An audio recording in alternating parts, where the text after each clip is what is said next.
السلام عليكم ورحمة الله وبركاته. الحمد لله نحمده ونستعينه ونستغفره ونعوذ بالله من شرور أنفسنا ومن سيئات أعمالنا. من يهده الله فلا مضل له ومن يضلله فلا هادي له. ونشهد أن لا إله إلا الله وحده لا شريك له. ونشهد أن سيدنا وسندنا وحبيبنا وحبيب طبيبنا ومولانا محمدا عبده ورسوله. أما بعد فأعوذ بالله من الشيطان الرجيم. بسم الله الرحمن الرحيم. شهر رمضان الذي أنزل فيه القرآن هدى للناس وبينة من الهدى والفرقان. وقال الله تعالى في مقام آخر: كتب عليكم الصيام كما كتب على الذين من قبلكم لعلكم تتقون. وقال صاحب القرآن صلى الله عليه وسلم عن أبي هريرة رضي الله تعالى عنه قال: قال رسول الله صلى الله عليه وسلم: من صام رمضان إيمانا واحتسابا غفر له ما تقدم من ذنبه. ومن قام ليلة القدر إيمانا واحتسابا غفر له ما تقدم من ذنبه. بارك الله لنا ولكم في القرآن العظيم ورفعنا وإياكم بالآيات وذكر الحكيم. أستغفروه إنه هو الغفور الرحيم. आदम के लिए फख्र आली नसबी है, आदम के लिए फख्र आली नसबी है। मक्की मदनी हाशमी है मतलबी है, मक्की मदनी हाशमी है मतलबी है। ऐ ज़ाइर बैते नबवी याद रहे ये, ऐ ज़ाइर बैते नबवी याद रहे ये। बेकायदा या जंबश लब्बी अदबी है, बेकायदा या जंबश लब्बी अदबी है। आहिस्ता कदम ही छिनेगा पुष्ट सदा हो, आहिस्ता कदम ही छिनेगा पुष्ट सदा हो।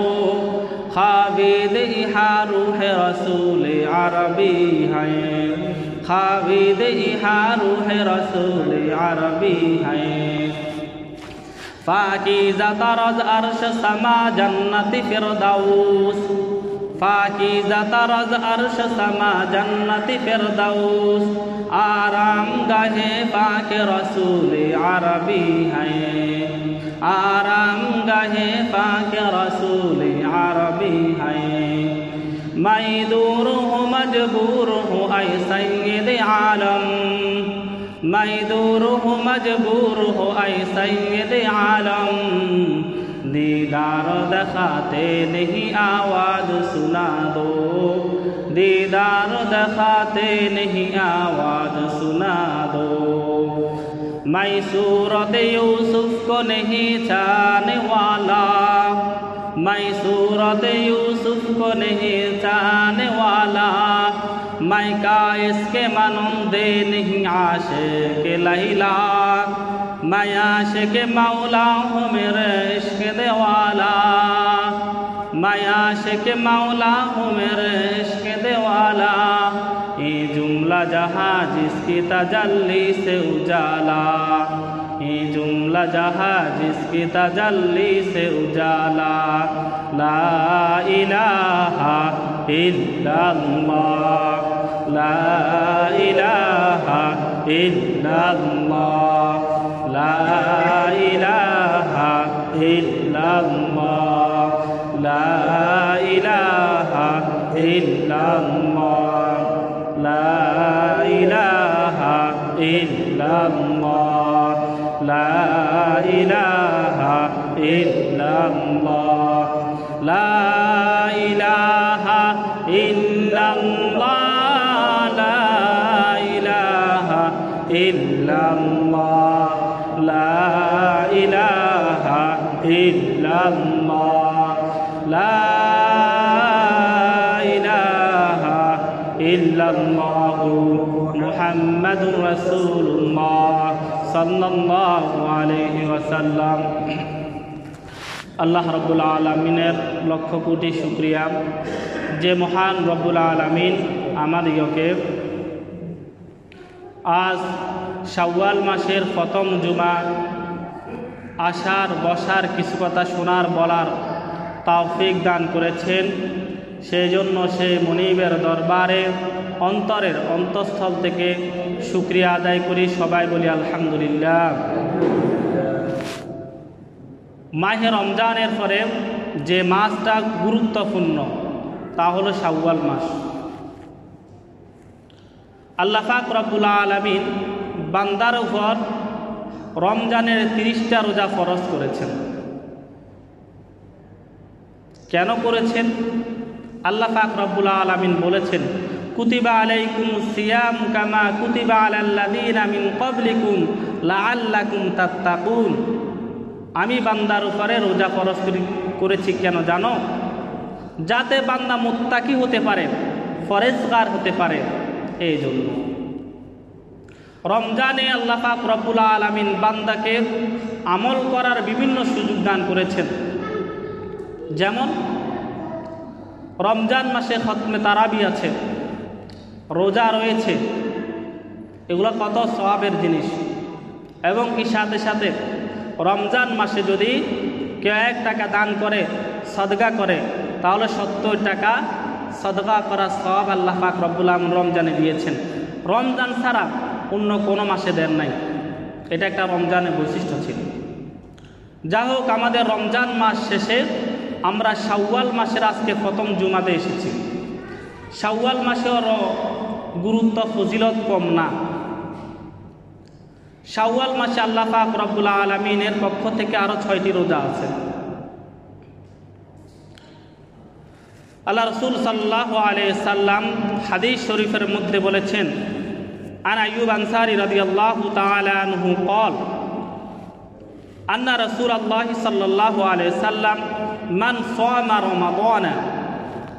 আল্লাহ রাসূল বলেছেন, মান সামা রমাদানা, যে ব্যক্তি রমজান মাসে রোজা রাখলো, সুম্মা আতবাউ সিত্তাম মিন শাওয়ালিন, এবং কি শাওয়াল মাসের 6টি রোজা রাখলো, কানা কাসিয়ামিদ দাহরি কুল, সেই জন্য পুরা বছর রোজা রাখার সওয়াব পেয়ে গেল। তাহলে রমজানের আমরা 30টা রোজা রাখলাম, এবং কি শাওয়াল মাসের 6টি রোজা, এই 6টি রোজা যদি রাখা হয় তাহলে 30 আর 6 যোগ করলে 36টা রোজা হয়।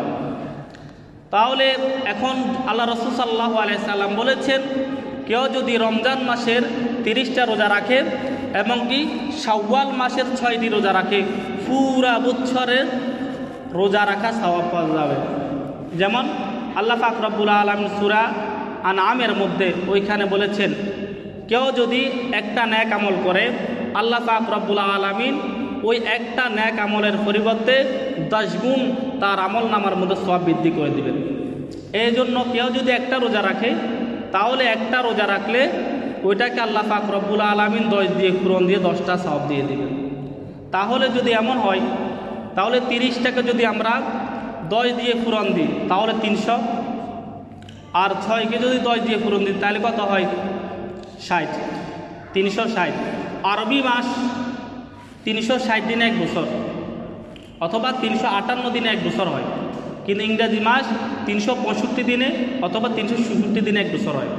আরবি মাস থেকে আর ইংরাজি মাসের একটু ব্যবধান আছে, তাহলে ইংরাজি মাস 365 দিনে 1 বছর হয়, আর আরবি মাস 360 দিনে 1 বছর হয়।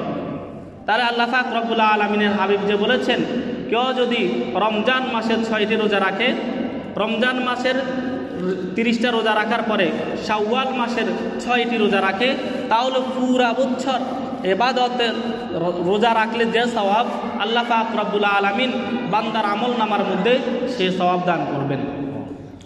এখন মাসালা আসে, শাওয়ালের রোজা কীভাবে রাখবেন? শাওয়ালের রোজা লাগাতার 6টি রোজা রাখতে পারবেন, অথবা ব্যঙ্গে আজকে একটা রাখলাম, 3 দিন পর আরেকটা রাখলাম, এইভাবে শাওয়াল মাস পুরাটার মধ্যে এই 6টি রোজা রাখতে হবে। আল্লাহ রাসূল সাল্লাল্লাহু আলাইহি সাল্লামের কাছে একজন সাহাবী আসছে, কারণ তৎকালীন মাসালা জানার জন্য আল্লাহ রাসূলের কাছে মহিলারা আসতো পর্দার আড়াল থেকে, বলতো, আল্লাহ রাসূল সমাধান করতেন। একজন সাহাবিয়া মহিলা আল্লাহ রাসূল সাল্লাল্লাহু আলাইহি সাল্লামকে আসলেন, বলে, ইয়া রাসূলুল্লাহ, আমার তো বিবাহ হচ্ছে না, আমার কি হচ্ছে না? বিবাহ হচ্ছে না। আল্লাহ রাসূল সাল্লাল্লাহু আলাইহি সাল্লাম বলে, ঠিক আছে, তোমার বিবাহের জন্য আমি পাত্র সংগ্রহ করে দেব। তখন ওই সাহাবিয়া বলল, ইয়া রাসূলুল্লাহ, আমার জন্য যেমন তেমন পাত্র ঠিক করলে হবে না। কেমন পাত্র ঠিক করা লাগবে? এমন পাত্র ঠিক করা লাগবে যে পুরা রাত্র নাফল এবাদত করে, নাফল নামাজ পড়ে, 5 ওয়াক্ত নামাজ তো পড়বেই, সাথে সাথে পুরা রাত্র নফল এবাদত করতে পারবে। বলো ঠিক আছে। তারপরে বলে, এমন একজন পুরুষ আমার জন্য ঠিক করবেন যে পুরা বছর রোজা রাখে, রমজানের রোজা তো রাখে, পুরা বছর সে যেন রোজা রাখে। যাই হোক, আরেকটা হলো সে যেন প্রতি রাত্রে কোরআন তেলাওয়াত করে। এমন গুণের অধিকারী একজন পুরুষ আমার জন্য দেখবেন। আল্লাহ রাসূল সাল্লাল্লাহু আলাইহি সাল্লাম নামাজ শেষ করে সাহাবাই কেরামকে বলল, একজন মহিলার এমন পাত্র প্রয়োজন, তোমাদের মধ্যে কেউ আছো কি ওই মহিলাকে বিবাহ করবে? একজন সাহাবী বলল, ইয়া রাসূলুল্লাহ, আমি বিবাহ করব। আল্লাহ রাসূল সাল্লাল্লাহু আলাইহি সাল্লাম ওই সাহাবীর সাথে সাহাবীর বিবাহ দিয়ে দিলেন।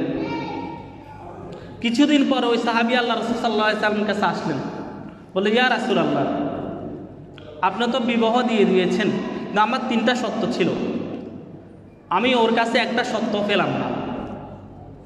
আল্লাহ রাসূল সাল্লাল্লাহু আলাইহি সাল্লাম বলেছেন, আমি একজনের কথা শুনে কখনো রায় দিই না, আমি যদি রায় দিতে হয় উভয় জনের কথা শুনে রায় দেওয়া লাগে।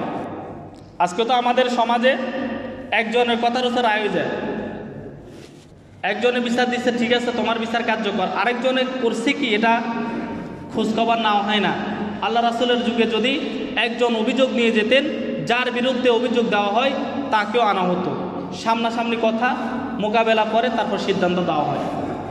আল্লাহ রাসূল সাল্লাল্লাহু আলাইহি সাল্লাম বললেন, তুমি তো একা এসেছ, সাহাবীকে উপস্থিত হওয়া লাগবে, কারণ তোমার একজনের কথা সিদ্ধান্ত হবে না। সাহাবী আসলো, বলল, সাহাবী, তুমি নাকি তোমার স্ত্রী অভিযোগ জানালো যে তুমি নাকি পুরা রাত নফল ইবাদত করো না, নফল নামাজ পড়ো না, এবং কি পুরা বছর রোজা রাখো না, এবং কি রাত্রে তুমি কোরআন তেলাওয়াত করো না। সাহাবী বলল, ইয়া রাসূলুল্লাহ, এটা তো মিথ্যা কথা। আপনি জিজ্ঞাসা করেন, আমি বিভিন্ন কাজের কারণে 5 ওয়াক্ত নামাজ জামাতে পড়তে পারেন ঠিক, তো এশারের নামাজ এবং কি ফজরের নামাজ আমি জামাতে আদায় করি কিনা আপনি জিজ্ঞাসা করেন। কথা বুঝছেন? অন্য নামাজ বিভিন্ন কাজের কারণে জামাতে আদায় করতে পারে না, তো এ সাহাবী এশারের নামাজ এবং কি কোন নামাজ, ফজরের নামাজ জামাতের সাথে আদায় করে। স্ত্রীকে জিজ্ঞাসা করলো, সাহাবিয়া, তোমার স্বামী কি এশারের নামাজ এবং কি ফজরের নামাজ জামাতে আদায় করে কিনা? তো ইয়া রাসূলুল্লাহ, হ্যাঁ ওইটা করে। সাহাবী বলল, ইয়া রাসূলুল্লাহ, আপনি বলেছেন যে ব্যক্তি এশারের নামাজ জামাতের সাথে আদায় করবে এবং কি ফজরের নামাজ জামাতের সাথে আদায় করবে, পুরা রাত্র নফল ইবাদত করলে, নফল বন্দেগী করলে যে সওয়াব পাওয়া যায়, কোন বান্দা যদি এশারের নামাজ জামাতের সাথে আদায় করে এবং কি ফজরের নামাজ জামাতের সাথে আদায় করে, সেই জন্য পুরা রাত্র নফল ইবাদত করলো, নফল ইবাদতের সওয়াব আল্লাহ পাক রব্বুল আলামিন ওই বান্দার আমলনামার মধ্যে লিখে দিবে। এটা আপনি বলেছেন না? আল্লাহ রাসূল সাল্লাল্লাহু আলাইহি ওয়াসাল্লাম, এটা তো আমি বলেছি। তাহলে আমি পুরা রাত্র কি করি? নফল ইবাদত করি। সাহাবিয়ার 1 নাম্বার কথা যেটা দাবি, এটা মিথ্যা হলো। 2 নাম্বার বলল, তুমি নাকি পুরা বছর রোজা রাখো না। আল্লাহ রাসূল সাল্লাল্লাহু আলাইহি সাল্লামকে বলল, ইয়া রাসূলুল্লাহ, আপনি না বলেছেন যে ব্যক্তি রমজান মাসে রোজা রাখবে, সাথে সাথে শাওয়াল মাসের 6টি রোজা রাখবে, সেই জন্য পুরা বছর রোজা রাখার সওয়াব পাওয়া যাবে। আমি তো রমজান মাসে রোজা রেখেছি, জিজ্ঞাসা করেন শাওয়াল মাসের 6টি রোজা রাখে কিনা। সাহাবী বলল, ইয়া রাসূলুল্লাহ, রমজান মাসের রোজা রাখে এবং কি শাওয়াল মাসের 6টি রোজাও রাখলো। আল্লাহ রাসূল বলল, তাহলে তো হয়ে গেছে, পুরা বছর রোজা রাখলে যে সওয়াব, সাহাবী তো সেই সওয়াব অর্জন করেছে। তোমার 2 নাম্বার দাবিও মিথ্যা। 3 নাম্বার দাবি ছিল সে রাত্রে কোরআন তেলাওয়াত করে না। আল্লাহ রাসূল সাল্লাল্লাহু আলাইহি সাল্লাম সাহাবীকে বলল, তুমি নাকি পুরা রাত্র কোরআন তেলাওয়াত করো না? বলে, ইয়া রাসূলুল্লাহ, ইয়া হাবিবাল্লাহ, আপনি বলেছেন যে ব্যক্তি 3 বার সূরা ইখলাস পাঠ করবে, 3 বার সূরা ইখলাস পাঠ করবে, সে যেন পুরা কোরআন 30 পারা পড়া সমপরিমাণ সওয়াব তার আমলনামার মধ্যে আল্লাহ পাক রব্বুল আলামিন লিখে দেন। আপনি জিজ্ঞাসা করেন সাহাবিয়াকে, আমি কি প্রতিদিন ঘুমানোর আগে জোরে জোরে সূরা ইখলাস 3 বার তেলাওয়াত করি কিনা? সাহাবিয়াকে জিজ্ঞাসা করলো যে তোমার স্বামী সূরা ইখলাস 3 বার জোরে জোরে পড়ে কিনা? সাহাবী বলল, ইয়া রাসূলুল্লাহ, পড়ে। তাহলে তো পুরা রাত্র কোরআন তেলাওয়াত করলে যে সওয়াব, ওই সূরা ইখলাস 3 বার পড়লে পুরা কোরআন সওয়াব পাওয়া যায়, তোমার স্বামী তো তাই করে। সাহাবিয়া বলল, ইয়া রাসূলুল্লাহ, ইয়া হাবিবাল্লাহ, আপনার সাহাবী যে এত বুদ্ধিমান আমি জানতাম না। তাহলে এটা বললাম, এই হাদিসটা বললাম এই কারণে যে ব্যক্তি রমজান মাসে রোজা রাখলো, সাথে সাথে কি রাখলো? শাওয়াল মাসের 6টি রোজা রাখলো, সে যেন পুরা বছর রোজা রাখার সওয়াব তার আমলনামার মধ্যে আল্লাহ পাক রব্বুল আলামিন দান করবেন। এই জন্য সবাই শাওয়াল মাসের 6টি রোজা রাখার চেষ্টা করবেন। আসেন আর একটা জিনিস, আল্লাহ পাক রব্বুল আলামিনের হাবিব বলেছেন, মানুষ যখন মারা যায়, মানুষ মারা গেলে তার দুনিয়ার লেনদেন, ব্যবসা বাণিজ্য সব কিছু বন্ধ হয়ে যায়, কিন্তু 3টি জিনিস বন্ধ হয় না। কয়টি জিনিস? আপনারা আমার সাথে একটু আওয়াজ দিয়ে কথা বলুন। আপনারা আওয়াজ দিয়ে বললে আমি বুঝতে পারবো আপনারা আমার কথাগুলো বুঝতেছেন, না হলে আমি এটা বুঝবো যে আপনারা আমার কথাগুলো বুঝতেছেন না। আল্লাহ রাসূল সাল্লাল্লাহু আলাইহি সাল্লাম বলেছেন, মানুষ মারা যায় কিন্তু কয়টি জিনিস বন্ধ হয় না? 3টি জিনিস বন্ধ হয় না। 1 নাম্বার সদকায়ে জারিয়া। সদকায়ে জারিয়ার আমল কখনো বন্ধ হবে না। যেমন কোনো ব্যক্তি একটা মসজিদ নির্মাণ করলো, কোনো ব্যক্তি একটি মসজিদের জন্য কিছু ইট দান করলো, সিমেন্ট দিল, মসজিদ নির্মাণ হয়ে গেছে না? এই সদকা কিয়ামত পর্যন্ত জারি থাকবে। কোনো ব্যক্তি কোনো জায়গায় পানি সংকট, ওইখানে একটা নলকূপ বসাই দিল, টিউবওয়েল বসাই দিল, তখন এটা কিয়ামত পর্যন্ত সদকায়ে জারি হিসেবে থাকবে। অর্থাৎ এমন দান অনুদান দান করা যেটা থাকে, মসজিদ মাদ্রাসা, অনেকজনকে ঘর তুলে দেওয়া, নলকূপ বসিয়ে দেওয়া, এটাই। আর মসজিদ যদি কেউ বানায়, হযরত উসমান ইবনে আফফান রাদিয়াল্লাহু তাআলা থেকে বর্ণিত, রাসূল আকরাম সাল্লাল্লাহু আলাইহি সাল্লাম বলেছেন, মান বানা লিল্লাহি মাসজিদান বানাল্লাহু বাইতান লাহু ফিল জান্নাহ। যে ব্যক্তি মসজিদ নির্মাণ করবে, আল্লাহ পাক রব্বুল আলামিন তার জন্য জান্নাতে বাড়ি নির্মাণ করবে। সুবহানাল্লাহ বলেন না? সুবহানাল্লাহ বললে কি ফজিলত! সুবহানাল্লাহ আলহামদুলিল্লাহ আল্লাহু আকবার বললে কি ফজিলত। একটা কিতাবের মধ্যে লেখে সুবহানাল্লাহ আলহামদুলিল্লাহ বললে এই পরিমাণ সওয়াব, যে আসমান আর জমিনের মধ্যে যে খালি জায়গা আছে, কোন বান্দা যদি একবার সুবহানাল্লাহ, একবার আলহামদুলিল্লাহ, একবার আল্লাহু আকবার অন্তরে অন্তঃস্থল থেকে পড়ে, আল্লাহ পাক রব্বুল আলামিন আসমান এবং জমিনের মধ্যে যে পরিমাণ খালি জায়গা আছে ওই পরিমাণ নেক দ্বারা পরিপূর্ণ করে দিবেন। আচ্ছা, বান্দা যখন মারা যায় কয়টি জিনিস বাকি থাকে? 1 নাম্বার সাদকায়ে জারিয়া, 2 নাম্বার হলো লেখক যারা কিতাব লেখেন ওনারা কিছু কিতাব লিখে যান যার দ্বারা উম্মতের ফায়দা হয়, এমন কিছু লিখে যাওয়া, এমন কিছু লিপিবদ্ধ করে যাওয়া যার দ্বারা উম্মতের ফায়দা হয়, এই আমলও তার মৃত্যুর পরে জারি থাকবে। 3 নাম্বার হলো নেককার সন্তান। নেককার সন্তান, এই নেককার সন্তান যদি আপনি রেখে যেতে পারেন, আপনি মারা গেছেন, সমস্ত আমল, ব্যবসার আমল বন্ধ হয়ে যাবে, সব কিছু আমল বন্ধ হয়ে যাবে, কিন্তু আপনার নেক সন্তানের আমল কখনো বন্ধ হবে না।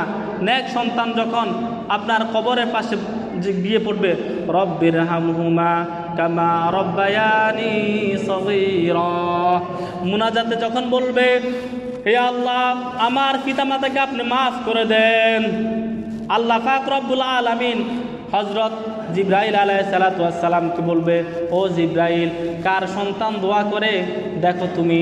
হযরত জিবরাইল আলাইহিস সালাতু ওয়াস সালাম দেখে উমুকের সন্তান উমুক তার পিতার জন্য দোয়া করে, 2 হাত তুলে দোয়া করে, বন্দন করে। আল্লাহ পাক রব্বুল আলামিন বলে, বান্দা জিবরাইল যাও ওই আমল নামা খুলে ওই আমল নামার মধ্যে তার সন্তানের যে দোয়া করেছে তা লিপিবদ্ধ করে দাও, ওর জাহান্নাম থেকে মুক্ত করে জান্নাত দান করো।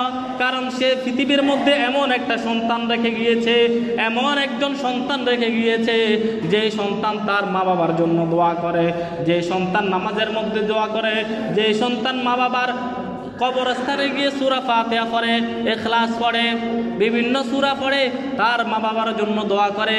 ও জিবরাইল যাও তার আমল নামার মধ্যে নেকিগুলো লিপিবদ্ধ করে দাও।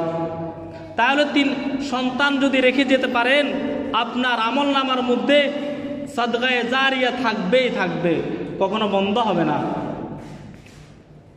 ও ভাই, আমরা দুনিয়াতে কতদিন থাকবো? আর একটু চিন্তা করি। আজকে বাসায় গিয়ে আয়না দেখেন না, আয়নার সামনে দাঁড়াবেন, আয়নার সামনে দাঁড়িয়ে নিজেকে নিজে 3টা প্রশ্ন করবেন, নিজেকে নিজে 3টা প্রশ্ন করবেন। এই 3টার জবাব যদি আপনার কাছে ঠিক থাকে তাহলে ওকে আপনি জান্নাতি। আর যদি আপনার এই 3টা প্রশ্নের উত্তর আপনার থেকে না আসে, তখন কিভাবে জান্নাতে যেতে পারবেন তা চিন্তা করবেন। মনোযোগ আসছে না আপনাদের? একটু মনোযোগ দিন। 3টা প্রশ্ন করবেন আজকে নিজে আয়নার সামনে দাঁড়িয়ে 3টা নিজেকে নিজে প্রশ্ন করবেন। এই 3টার উত্তর যদি আপনার কাছে থাকে তাহলে মনে করবেন যাক আমি মরার পরে জান্নাতে যেতে পারবো। আর এই 3টার উত্তর যদি না থাকে তাহলে এই 3টার উত্তর কি, কোন কাজ করলে 3টা প্রশ্নের উত্তর পাওয়া যাবে চিন্তা করেন। আয়নার সামনে দাঁড়িয়ে আগে নিজেকে নিজে জিজ্ঞাসা করবেন, আল্লাহ পাক রব্বুল আলামিন আমাকে দুনিয়াতে পাঠাইছেন কেন? কি বলছি? আল্লাহ পাক আমাকে দুনিয়াতে পাঠাইছেন কেন, এই প্রশ্নটা করবেন। আয়নার সামনে নিজে নিজে প্রশ্ন করবেন, যদি উত্তর পেয়ে যান আলহামদুলিল্লাহ। 2 নাম্বার প্রশ্ন করবেন, আমি কি করতেছি? আল্লাহ তো আমার পাঠাইছেন, তখন আমি কি করতেছি? এই কি করতেছি এটার উত্তর আপনি তালাশ করবেন। আপনি কি করতেছেন? জান্নাতে যাওয়ার যে কাজগুলা ওইগুলা করতেছেন কিনা এটা নিজে নিজে প্রশ্ন করবেন। 3 নাম্বার প্রশ্ন করবেন যে আমি কি নিয়ে যাব আল্লাহ দরবারে, কি নিয়ে যাব? এই 3টা প্রশ্নের উত্তর যদি আপনার ওকে থাকে কোনো টেনশন করবেন না, আর যদি না থাকে তালাশ করেন। কি নিয়ে যাব? দরকার একটা খাতা নেবেন, আজকে পুরা দিনের একটা লিস্টি করবেন। আমি আজকে পুরা দিনে কয়টা ভালো কাজ করেছি, কয়টা মিথ্যা কথা বলেছি, কয়টা সত্য কথা বলেছি, ওজনে কম দিয়েছি কিনা, আমার কাছে বিচার এসেছে বিচারের মধ্যে পক্ষপাতিত্ব করেছি কিনা, না ন্যায় বিচার করেছি, সবগুলো লিপিবদ্ধ করবেন একদিনের হিসাব। চিন্তা করেন। ও ও ভাই, আমাদের মুরব্বীরা বলে, ও বাজি মরার আগে মরে দেখো, মরবা তো মরার আগে মরে দেখো। আমাদের মুরব্বীদের কথা আমাদের সহজে বুঝতে আসে না। কিরে, মুরব্বীরা কি বলে, মরার আগে মানুষ কিভাবে মরে, মরার আগে মানুষ কিভাবে মরে? আমাদের মুরব্বীরা সুন্দর একটা মেসাল দিয়েছে। তা হলো, একজন সওদাগর ব্যবসা বাণিজ্য করে দূর শহরে যায়। ওই সওদাগরের একটা ময়না পাখি ছিল। কি পাখি? ময়না পাখি ছিল। তো সওদাগর একদিন সওদাগরের কাজে, ব্যবসা বাণিজ্যের কাজে শহরে যাবে। তো বাড়ির সবাইকে জিজ্ঞাসা করলো, তোমাদের কোন জিনিসটা লাগবে? সবাই লিস্টি দিল। মা লিস্টি দিল অমুক জিনিস লাগবে, বাবা লিস্টি দিল, স্ত্রী লিস্টি দিল, ছেলে মেয়ে সবার লিস্টি দিল, আমার এই অমুক জিনিস লাগবে। ময়না পাখির কাছে গেছে, কারণ সওদাগর ময়নাকে আদর করে, যত্ন করে, কথাও শিখেছে, ময়নাও কথা বলতে পারে। ময়নার কাছে কি বলো, ও ময়না, তোমার কোন জিনিসটা লাগবে? আমি শহরের কাজে, ব্যবসার কাজে শহরে যাচ্ছি। তখন ময়না পাখি বলে, ও মনিব, আমার কিছু লাগবে না, আমার একটা সংবাদ আমার কাছে এনে দিলে সারবে। কি সংবাদ? আপনি যখন শহরে যাবেন, শহরে ঢুকতে ওইখানে একটা গাছের মধ্যে আমার কিছু জাতি ভাই আছে। জাতি ভাই বুঝেন, মানে আরো ময়নাওগাল আছে, আমার কিছু জাতি ভাই ওইখানে আছে। আমার জাতি ভাইকে একটা কথা বলবেন, এই কথাটা বলবেন যে তোমাদের মতন একটা ময়না আমার বাড়ির খাঁচার ভিতর বন্দি আছে। কি বলছে? তোমাদের মতন একটা ময়না আমার বাড়ির খাঁচার ভিতর বন্দি আছে। এই কথাটা তাদেরকে বলবেন। তারা কি উত্তর দেয়? আমার কাছে আসি বলবেন। ঠিক আছে। সওদাগরে শহরে চলে গেছেন। যাওয়ার পথে খেয়াল করলেন সওদাগর, ময়না যে বলেছেন ওইখানে গাছ আছে, তার জাতি ভাই আছে। ঠিক ময়নার কথা বরাবর, ও একটা গাছের মধ্যে তার অনেক ময়না আছে। তো ব্যবসায়ী শহরে চলে গেছেন, ওইখানে তার সমস্ত কাজ মিটিয়ে লিস্টি অনুপাতে তার সমস্ত জিনিস কিনা হলো। একটা জিনিস বাকি কার? ময়না। ময়নার কাছে যখন ওই ময়না পাখিদের কাছে যখন আসলো, তখন ওই সওদাগর সমস্ত ময়নাকে লক্ষ্য করে বলে, ও ময়নারা, তোমাদের মতন একটা ময়না আমার বাড়ির খাঁচার ভিতর বন্দি আছে। কয়টা কথা কইছে? একটা। তোমাদের মতন একটা ময়না আমার বাড়ির খাঁচার ভিতর বন্দি। এই কথা বলার সাথে সাথে গাছে হাজার হাজার ময়না ছিল, এই হাজার হাজার ময়না মুহূর্তের মধ্যে মাটিতে লুটে পড়ল। সব ময়না মারা গেছে একটা কথার কারণে। সওদাগর ময়না পাখি উঠে দেখে, হায় রে, একটা ময়না জীবিত নেই, সব ময়না মারা গেছে। সওদাগর বাড়ি চলে আসতেছে, চিন্তা করতেছে, ময়নার এই কথার মধ্যে কি বিষ আছে? আমি বললাম কি, ময়নার কথাটা আমি নকল করলাম, এমন কি বিষ আছে? এই কথার মধ্যে এমন কি মন্ত্র আছে, এমন কি বিষ আছে যে শোনা মাত্রই হাজার হাজার ময়না মুহূর্তের মধ্যে মাটিতে পড়ে মারা গেছে? কি বিষ আছে? সওদাগর এই টেনশন, বাড়িতে চলে গেছে, সবার জিনিস বুঝে দিছে, ময়নার কাছে আসে না। ময়নার কাছে কি বলবে? কি বলবে ময়নাকে? কারণ ময়নার কথা শুনে তো হাজার হাজার ময়না মারা গেছে। ব্যবসায়ী অনেক দিন পরে ময়নার কাছে আসতো।